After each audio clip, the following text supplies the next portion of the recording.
సూర్యోస్మి. నేను మీ విక్రమాదిత్య. ఆరోగ్యమే మహాభాగ్యం, ఆరోగ్యం భాస్కరాధీనం. ఆదివారం మద్యం మాంసం మైదనం వద్దు, ఆరోగ్యం ఐశ్వర్యం వద్దు. మీరు ఆచరించండి, 10 మందిని ఆచరింపచేయండి. ఆచరించండి, ఆరోగ్యవంతులుగా ఉండండి. ఆచరించండి, ఐశ్వర్యవంతులు కండి. ఆచరించండి, ఆనందంగా జీవించండి. సూర్యోస్మి. నమస్తే, వెల్కమ్ టు అవర్ ఛానల్. ప్రస్తుతం మనతో సూర్య ఉపాసకులు sun spiritual society founder Vikramaditya గారు ఉన్నారు. వారితో మాట్లాడదాం. సార్ నమస్తే. సార్ సూర్యోస్మి తల్లి. సార్, మీరు మాంసాహారం తినకూడదు అనేది చాలా కరాఖండిగా కొట్టినట్టుగా చెప్తారు అందరికీ కదా సార్. అయితే సూర్య వంశస్థుడు శ్రీరాముడు మాంసాహారం తిన్నాడు అని వాల్మీకి రామాయణంలో ఉంది అనేది కొంతమంది ప్రవచనకారులు మాట్లాడుతున్న విషయం సార్. మరి సూర్య వంశస్థుడు కదా శ్రీరాముడు, మరి మాంసాహారం తిన్నాడు అంటే మీరు దాన్ని ఏ విధంగా మీరు చెప్తారు సార్? అంటే ఇక్కడ ఒక్క పని చేద్దాం, కళ్ళు మూసుకోండి. Okay sir. ఓ మీరు కూడా చెప్పండి. ఓ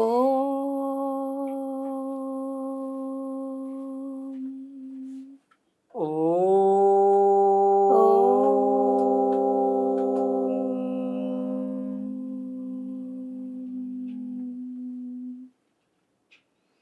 ఓం తేజో అసి, ఓం తేజో అసి, తేజోమై దేహి, తేజోమై దేహి.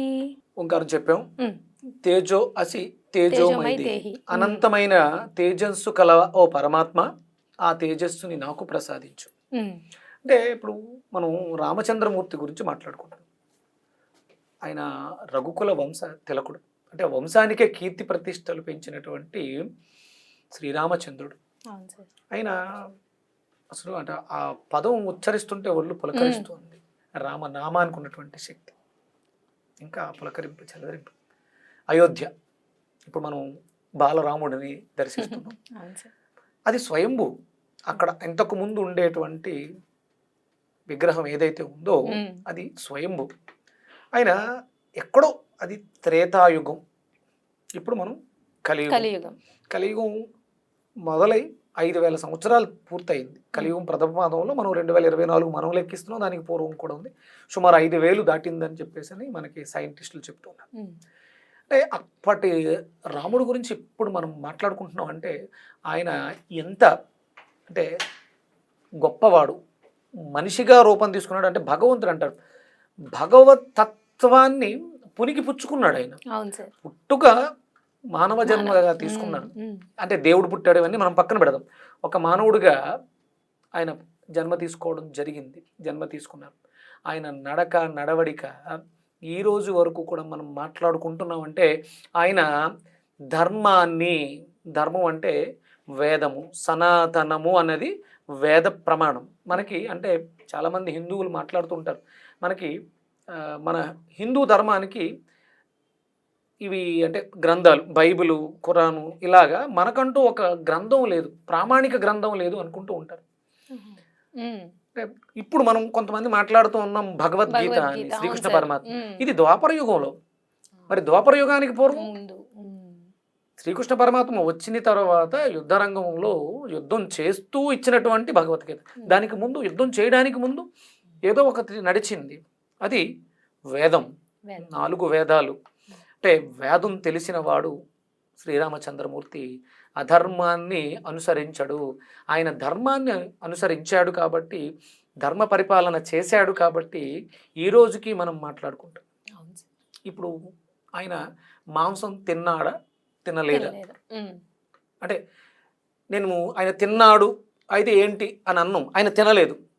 ఆయన సత్యవాక్ పరిపాలకుడు, తండ్రి మాట జవదాటని, అంటే ఎలాంటి వ్యామోహాలు లేని, కేవలం తండ్రి మాటకి విలువనిచ్చి తనకున్నటువంటి రాజరిక వ్యవస్థని విడిచిపెట్టి అరణ్యాలలో 14 ఏళ్ల పాటు వనవాసం చేశాడు.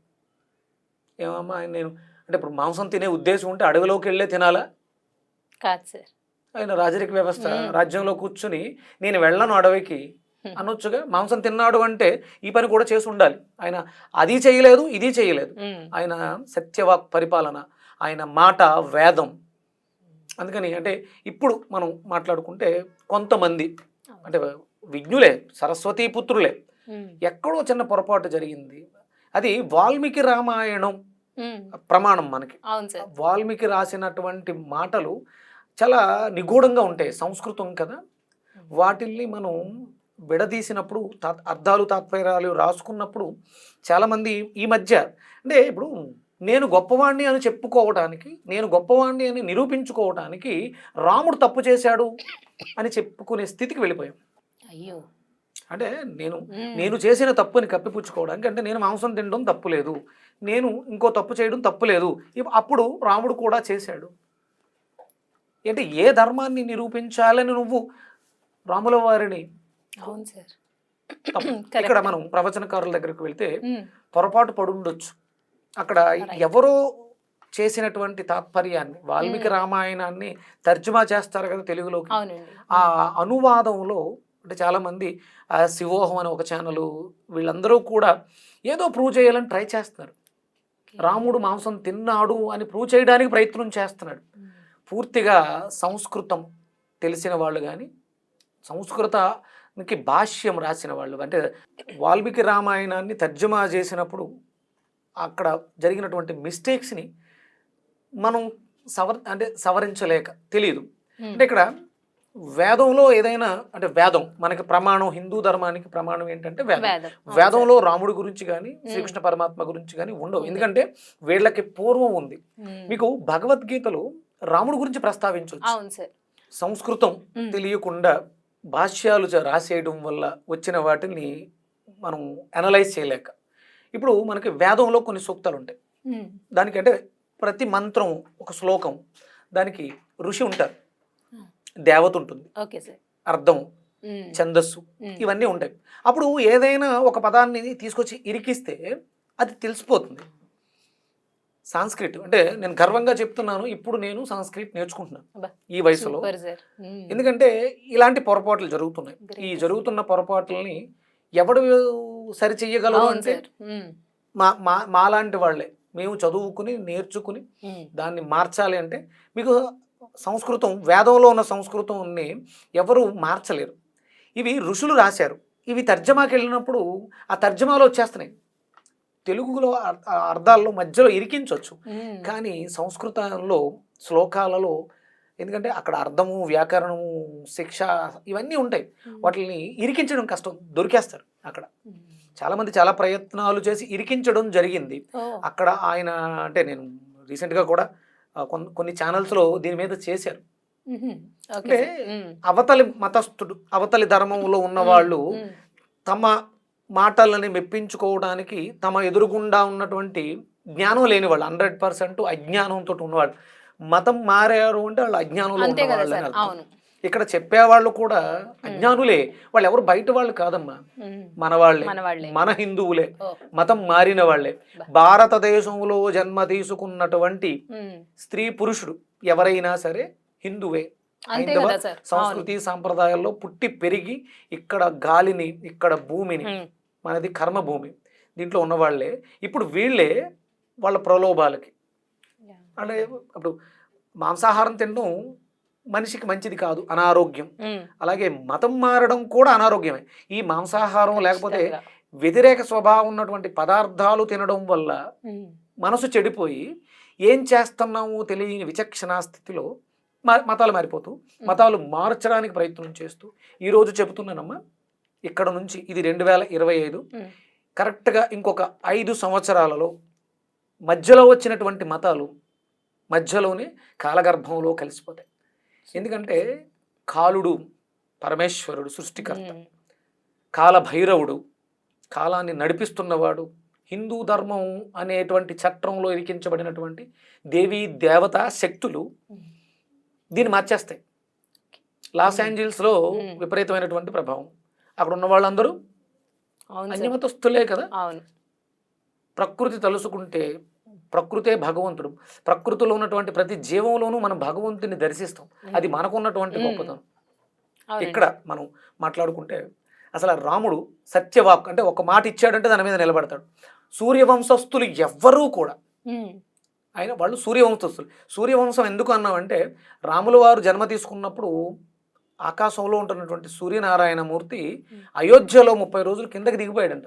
రాముడిని చూస్తూ ఉండిపోయాడు. మ్మ్. మ్మ్.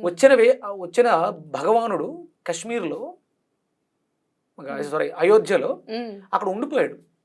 మీకు అక్కడ సూర్యకుండం ఉంటుంది. Okay sir. 30 రోజుల పాటు అక్కడ ఉండిపోతే అంటే సూర్యాస్తమయాలు లేవు భారతదేశానికి. అంత చీకటి. 30 రోజులు అంటే సూర్యోదయమే ఉదయిస్తూనే ఉన్నాడు. ఓహో, అంతే. ఆయన ఆ ముగ్ధ మనోహర రూపాన్ని చూస్తూ ఉండిపోయాడంట. అంత అంటే అంత ఏదో జరిగింది, అది అలా అంత అంత ఇష్టం రాముడు. అలాంటి రాముడు త్రిసంధ్యలు సంధ్యావందనం చేసి ఆయన అంతటి కీర్తి సంపాదించుకున్నాడు.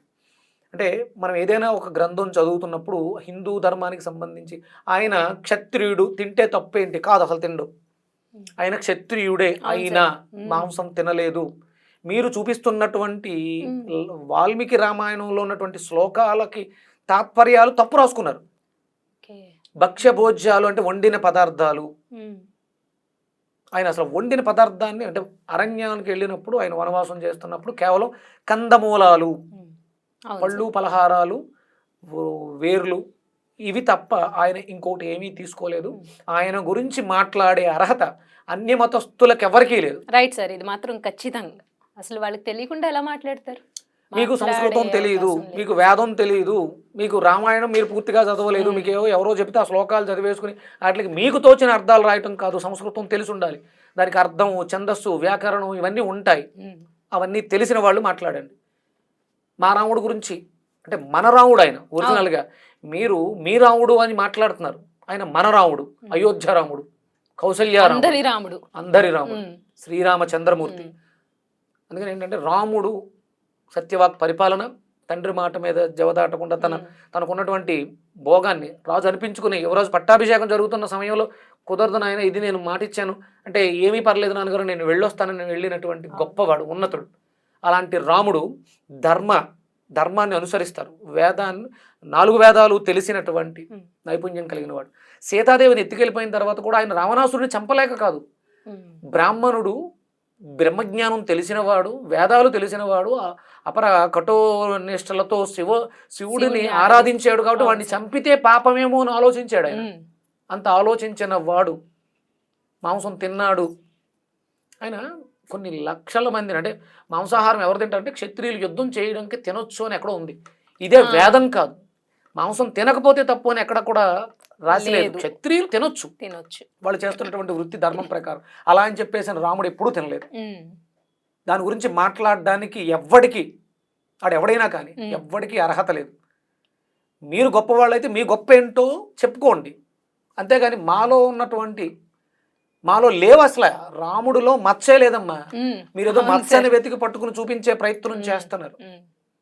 మాలో లేని మచ్చని ఎంత చూపిస్తే మట్టు కనిపిస్తుంది సార్, ఉండదు కదా. నిజం. హిందూ ధర్మం సనాతనమైంది. కొన్ని వేల యుగాలుగా ఆధిపత్యం చెలాయిద్దామని, దీన్ని రూపురేఖలు చేద్దామని ప్రయత్నిస్తున్నా ఇంకా తన ఊపిరిని పోసుకుంటూ నిలబడే ఉంది హిందూ ధర్మం, సనాతన ధర్మం. శ్రీకృష్ణ పరమాత్మ మీద మీరు ఎన్ని అవాకులు చవాకులు మాట్లాడినా, రామచంద్రమూర్తి మీద మాట్లాడినా, ఒకవేళ అంటే మా వాళ్లే చెప్పిన ఆ వాంగ్మయంలో ఆ రాసినప్పుడు తప్పులు దొరినాయి, వాటిని తెలియక బయటపట్టడం జరిగింది. దాన్ని మేము సవరించుకుంటాం. మాకు శ్రీరామచంద్రమూర్తి ఆరాధ్య దైవం. అవును సార్. మనం ఆ రామనామం జపిస్తాం కాబట్టి శ్రీరామచంద్రమూర్తి మాంసం తినలేదు. అసలు ఆయన వండిన పదార్థాలే తినలేదు. అందుకే కదా సార్ శబరి ఎగ్జాంపుల్ గా చెప్పినప్పుడు కూడా ఆమె పళ్ళు ఎంగిల్ చేసి పెట్టింది అంటారు, కానీ మరి నిజంగా రాముడు ఆమె దగ్గరకు వస్తున్నాడని తెలిసినప్పుడు అసలు ఎన్ని వండి పెట్టాలి ఆవిడ ఆనందంతో, కానీ ఏమి వండి పెట్టినట్టు చెప్పరు, పళ్ళని మాత్రం లేదు. అదే సార్, ఆయన అద్భుతంగా చాలా నిష్ఠాగరిష్ఠుడై త్రిసంధ్యలలోనూ సంధ్యావందనం చేసి యజ్ఞ యాగాది క్రతువులు చేసినటువంటి మహామహిమాన్వితుడు కాబట్టి త్రేతాయుగంలో ఉన్నటువంటి ఒక భగవత్ స్వరూపం గురించి ఈ రోజు మనం మాట్లాడుకుంటున్నాం. ఈ యుగంలో కొన్ని వేల సంవత్సరాల తర్వాత కూడా అంత గొప్పవాడు. రైట్ సార్, మీరు చెప్పినట్టు నిజంగానే ఉదయం పట్టాభిషేకం అని తెలిసి తర్వాత వనవాసం చెయ్యాలి అంటే అసలు ఎటువంటి అంటే ఆయన ఆగ్రహానికి గురయ్యాడని కానీ లేదా ఎవరి గురించి వినలేదు. అందుకే శ్రీరాముడు నిజంగానే అసలు అందరికీ ఆరాధ్య దైవం సార్. అటువంటి రాముడి గురించి మాట్లాడితే మనం ఒప్పుకోలేము. మీరు చెప్పింది 100% రైట్ సార్. ధన్యవాదాలు. సూర్యస్మిత.